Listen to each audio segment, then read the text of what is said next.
आप सभी भाई-बहनों का सर्व कल्याण वृक्ष की प्रश्नोत्तर ज्ञान कक्षा में एक बार फिर स्वागत है। आज नव वर्ष का प्रथम ये हमारी प्रश्नोत्तर ज्ञान कक्षा है। कल की प्रसारित वीडियो में हमने देखी कुछ कटु बातें रखते हुए कुछ प्रकृति के 3 गुणों की स्थितियों पर तर्क संगत चर्चा रखी थी और व्यवहार में कि हमारे जीवन में जो कमियाँ दिखाई देती हैं, उन कमियों को अक्सर एक साधारण मनुष्य दूर करने का प्रयास नहीं करता, जिसके फलस्वरूप ये जीवन का प्रतिवर्ष देखिए आपके हमारे जीवन में हम जन्मदिन मनाते हैं, शादी की सालगिरह मनाते हैं, नव वर्ष मनाते हैं और भी देखिए मनाने की ये सभी स्थितियाँ जब मौज-मस्ती के स्तर पर मनोरंजन से प्रेरित होती हैं, तो वो सभी स्थितियाँ राजसी मानी जाती हैं। हालाँकि शास्त्रों में देखिए रजोगुण की कोई निंदा नहीं है, निंदा केवल तमोगुण की है। तमोगुण का अभिप्राय निषेधात्मक स्थितियों से है, कानून का उल्लंघन करने से है, शास्त्र विरुद्ध जो पाप कर्मों की श्रेणी शास्त्रों में मना की गई है।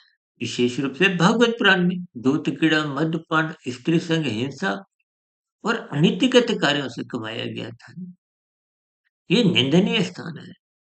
इन सभी स्थितियों पर ही आपको हमें चिंतन करना है अपने मिले हुए जीवन में देखिए हानिकारक स्थितियों से बचना है। हानिकारक स्थितियों का अभिप्राय क्या है कि जब-जब आप कानून का उल्लंघन करते हो तो आपका मन चालान करता है। ठीक इसी तरह परमात्मा की व्यवस्था में भी कर्मफल सिद्धांत के अंतर्गत जब-जब आप तामसी स्थितियों में लिप्त होते हो, निषेधात्मक कर्म करते हो, पाप कर्म करते हो, तो निश्चित रूप से उनका भी चालान कटना कहो, प्रतिकूल परिस्थितियाँ कहो, नीचे की योनियों की एक क्रमबद्ध स्थितियाँ में जन्म लेने की एक बाध्यता कहो। देखिए, मनुष्य जीवन परमात्मा का दिया हुआ एक उपहार है। इस उपहार को आपको हमें ज्ञानपूर्वक समझना है। यूँ तो हम देखिए प्रतिदिन कुछ ना कुछ ज्ञानात्मक स्थितियों पर विचार करते रहते हैं। क्योंकि आज नव वर्ष की स्थितियाँ हैं, जो कल हमारा संदेश था वो एक 31 दिसंबर 2024 की संध्या रात के ऊपर एक ज्ञानात्मक संदेश था। मेरे पारिवारिक स्तर पर भी कुछ लोगों ने उस पर कुछ आपत्ति जताई थी, कि ऐसे मौकों पर कुछ ऐसी स्थितियों का ज्ञान नहीं देना चाहिए।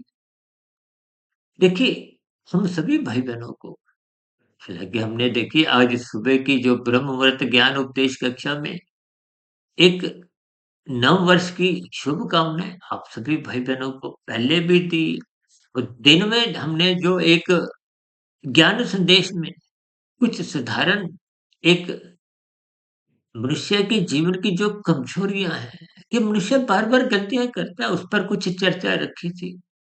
और आज क्योंकि हमारा ये संध्या बेला ज्ञान कक्षा की कहो, प्रश्नोत्तर ज्ञान कक्षा की सर्व कल्याण वृक्ष में ये एक प्रथम कक्षा है, क्योंकि आज की कक्षा नव वर्ष की है, इसलिए नव वर्ष देखिए हम सभी भाई-बहनों के लिए तभी मंगलदायक होता है, जब आप और हम सतोगुण से जुड़ते हैं। देखिए, सतोगुण का अभिप्राय क्या है? प्रकाश में स्थिति है। तन के स्तर पर आपको हमें प्रकाश चाहिए। बिना प्रकाश के आपकी हमारी क्रियाएँ, गतिविधियाँ संभव ही नहीं है। शाम को सूर्य के ढलते ही देखिए, जब सूर्य ढलता है तो अंधकार में स्थितियाँ बनती हैं। अंधकार में तन ठोकरें खाता है, इसलिए तो आप घर में जहाँ-जहाँ अपना कुछ क्रिया करनी है, आप और हम वहाँ देखिए बल्ब ट्यूब जलाते हैं ताकि रखी हुई वस्तुएँ नज़र आएँ। यानी कि तन के स्तर पर जब प्रकाश आवश्यक है, देखिए जैसे हम कहते हैं ना सूर्य का प्रकाश, चाँद का प्रकाश, एक तारे का प्रकाश। अब तमोगुण को आप तारे के प्रकाश से समझ सकते हो। चाँद के प्रकाश को आप रजोगुण की स्थिति से समझ सकते हो और सूर्य के प्रकाश को आप सत्वगुण से समझ सकते हो। जब इन 3 स्थितियों में ही प्रकाश के स्तर पर इतना अधिक अंतर है, फिर आप इन 3 गुणों को भी तमोगुण को तारे के प्रकाश से, रजोगुण को चाँद के प्रकाश से और सतोगुण को सूर्य के प्रकाश से जोड़ सकती हो। क्योंकि जब-जब तन के स्तर पर अंधकार में स्थितियाँ होती हैं, तो आपका बड़ा तन ठोकरें खाता है। ठोकरों में आपको में एक पीड़ा होती है। जिसे कहते हैं ना, कोई दुर्घटना में हाथ-पैर पे कुछ चोटें आती हैं, तो आपको में कोई खुशी थोड़ी होती, दुःख होता है। इसी तरह मन बुद्धि के स्तर पर देखिए, मन ने ही तो आपके मेरे स्थूल शरीर को एक गतिशील, एक क्रिया का रूप देना होता है। और क्रिया सही-सही हो तो इसके लिए मन को भी देखिए सात्विक होना ज़रूरी है। इसलिए शास्त्रों में देखिए मन का जो बॉस है, जैसे बच्चों का जो माता-पिता हैं, देखिए पारिवारिक स्तर पर माता-पिता होते हैं, स्कूल में अध्यापक होते हैं और आध्यात्मिक स्तर पर गुरु होते हैं, शास्त्र होते हैं। इन सभी स्थितियों को आपको में ज्ञानपूर्वक समझना है। बात बहुत ही सरल है। कल की प्रसारित हो चुकी ज्ञान संदेश में भी हमने कुछ ऐसी ही परिस्थितियों पे प्रकाश डाला था। देखिए, आपका मेरा जीवन हर क्षण घटता है। अब सुबह हुई, फिर दोपहर हुई, शाम हुई, रात हुई, एक दिन घट गया। फिर अगले दिन फिर ये सभी स्थितियाँ देखिए एक पुनरावृत्ति होती है। आपके मेरे जीवन में ये मिला हुआ जीवन बहुत ही अनमोल है। ये परमात्मा का दिया हुआ एक उपहार है। देखिए, परमात्मा को मैं मनुष्य योनि माता के गर्भ में भेजते ही बहुत-बहुत शुभकामनाओं के साथ ही भेजते हैं, ताकि आप और हम ज्ञान में स्थिति में रहते हुए अपने कारण शरीर की स्थिति में मजबूती लाएँ, सुधार लाएँ। और सुधार कब आता है? जब आप शुभ संस्कार बनाते हो। और शुभ संस्कार कब बनते हैं? जब मन बुद्धि के स्तर पर सात्विकता बनी रहती है। मन के ऊपर बुद्धि का एक नियंत्रण होता है। बुद्धि में विवेक शक्ति जगने लगती है। और बुद्धि में विवेक शक्ति तो तभी जगती है जब निरंतर बुद्धि रूपी बल्ब ऑन रहता है, सात्विक रहता है। और सात्विक बुद्धि को निरंतर खुराक चाहिए सत्संग की। और सत्संग यदि मनुष्य करता नहीं, तो फिर बुद्धि सात्विक रह नहीं पाती, तो विवेक शक्ति जगने का तो प्रश्न ही नहीं उठता। जब विवेक शक्ति नहीं जगती, तो तुम्हारे जीवन में आध्यात्मिक उन्नति के दरवाजे ही नहीं खुलते। इन सभी स्थितियों को जब तक आप और हम ज्ञानपूर्वक नहीं समझते, ये हमारा मिला हुआ जीवन सफल हो नहीं पाता। देखिए, भौतिक स्तर पर सफलता कोई विशेष महत्व नहीं रखती। हमें अपने आध्यात्मिक स्तर पर जीवन को सार्थक करना है। मनुष्य जीवन के अवसर का लाभ उठाना है। आध्यात्मिक उन्नति के दरवाजे खोलने हैं। देखिए, आध्यात्मिक उन्नति के दरवाजे खोलने का मतलब आपको हमें कर्म योग, ज्ञान योग, भक्ति योग की स्थितियों में रहते हुए शुभ संस्कार अपनाने हैं। योग का मतलब आत्मा परमात्मा की एक सम्मुखता से है। देखिए, इन सभी स्थितियों को क्रमबद्ध तरीके से हम लगभग प्रतिदिन ही सुबह ब्रह्म मुहूर्त ज्ञान उपदेश कक्षा, देखिए आध्यात्मिक ज्ञानात्मक चैनल सुधीर भाटिया फकीर के अंतर्गत हमने 2700 तकरीबन 45 के आसपास वीडियो तो प्रसारित कर भी चुके हैं। इन सभी वीडियो में हम छात्रों की गंभीर बातों को सैद्धांतिक स्तर पर उठाते हैं कि आपका मेरा मिला हुआ जीवन महात्मा की ओर अग्रसर हो। देखिए, 4 पुरुषार्थ धर्म, अर्थ, काम, मोक्ष।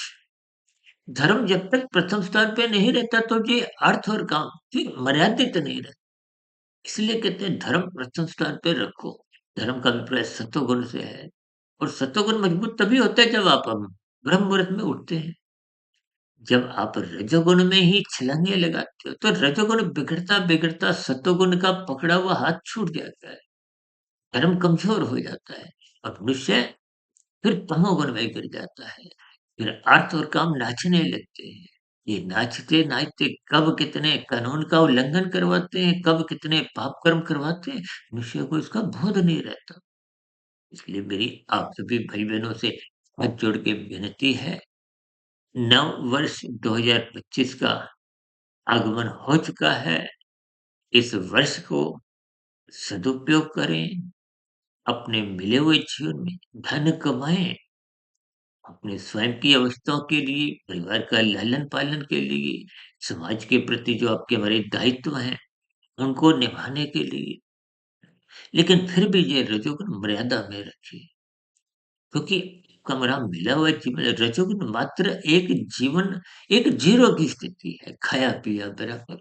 बचत नहीं है, बचत होती है सतोगुण का संग करने से और तमोगुण का संग जब मनुष्य करता है, तो वो तो घाटे की स्थिति है। जब आर्थिक स्तर पे आपको में नुकसान, हानि और घाटे की स्थितियाँ मंज़ूर नहीं है। घाटे का मतलब क्या है? घटने की स्थितियाँ और घटने का अभिप्राय अधोगति की स्थितियाँ हैं। अधोगति का अभिप्राय मनुष्य से नीचे की 80 लाख प्रकार की योनियों से है। इन सभी स्थितियों को ज्ञानपूर्वक समझना चाहिए। अब देखिए बीते हुए वर्ष में आपने हमने जैसे-जैसे कर्म किए, उन उन किए गए कर्मों में तो आप और हम कोई देखिए परिवर्तन ला नहीं सकते। इसलिए तो मैं मनुष्य को एक परीक्षा योनि से जोड़ता हूँ। अब परीक्षा में देखिए आपने जो उत्तर पुस्तिका में लिख दिया अब नंबर तो उसके आएँगे। लेकिन जितना समय बचा है उसमें आप और हम कुछ सुधार कर सकते हैं, तो सुधार करना चाहिए और बिना सात्विक स्थिति मजबूत किए ये सुधार हो नहीं पाता। इसलिए मेरी आप सभी भाई-बहनों से बार-बार हाथ जोड़ के विनती रहती है कि मिले हुए जीवन का सदुपयोग करें, श्रद्धापूर्वक सत्संग करें। हालाँकि शास्त्रों में देखिए राजसी मनुष्यों द्वारा किया गया बेमन से किए गए सत्संग की भी कोई निंदा नहीं। कि आरंभिक स्तर पे जैसे बच्चे रोते-धोते जाते हैं, भौतिक शिक्षा का उनका कोई रुचि नहीं होती। लेकिन जैसे-जैसे आगे बढ़ते जाते हैं, बड़ी कक्षाएँ आरंभ हो जाती हैं, तो उनका रोना-धोना बंद हो जाता है। वो गंभीर हो जाते हैं। स्कूल में भी पढ़ते हैं, घर आके भी पढ़ते हैं, अतिरिक्त कक्षा में भी एक ट्यूशन लेते हैं। ठीक इसी तरह को हमें शास्त्रों के प्रति, धर्म के प्रति, महात्मा के प्रति जागरूक होना होगा। तो जागरूक होने के लिए आपको हमें धर्म प्रथम स्थान पर रखना होगा। धर्म प्रथम स्थान पर रखने के लिए निरंतर श्रद्धापूर्वक सत्संग करते रहिए, रात को मनात्मक स्थितियों से बचिए, ब्रह्म मुहूर्त में उठिए। ऐसी सभी सात्विक, सार्थक शुभ स्थितियाँ आपके हमारे जीवन में भी बने। इन्हीं शुभकामनाओं के साथ चर्चा विशेष को विराम देते हैं। आपको पुनः 2025 वर्ष की बहुत-बहुत शुभकामनाएँ। आपका हर अगला क्षण शुभ हो, परमात्मा की ओर जाने वाला हो। इन्हीं शुभकामनाओं के साथ चर्चा विशेष को यहीं विराम देते हैं। फिर भी आज की चर्चा संबंधित आपके मन में कोई प्रश्न उठ रहा हो या मेरी कही गई बातों पर आपकी कोई आपत्ति हो, कोई आपका सुझाव हो, कोई शिकायत हो, तो आपके प्रश्नों का, सुझावों का और शिकायतों का नीचे दिए गए कमेंट्स बॉक्स पर सदा ही स्वागत है। चर्चा विशेष को ध्यानपूर्वक, धैर्यपूर्वक सुनने के लिए आप सभी भाई-बहनों का बहुत-बहुत धन्यवाद।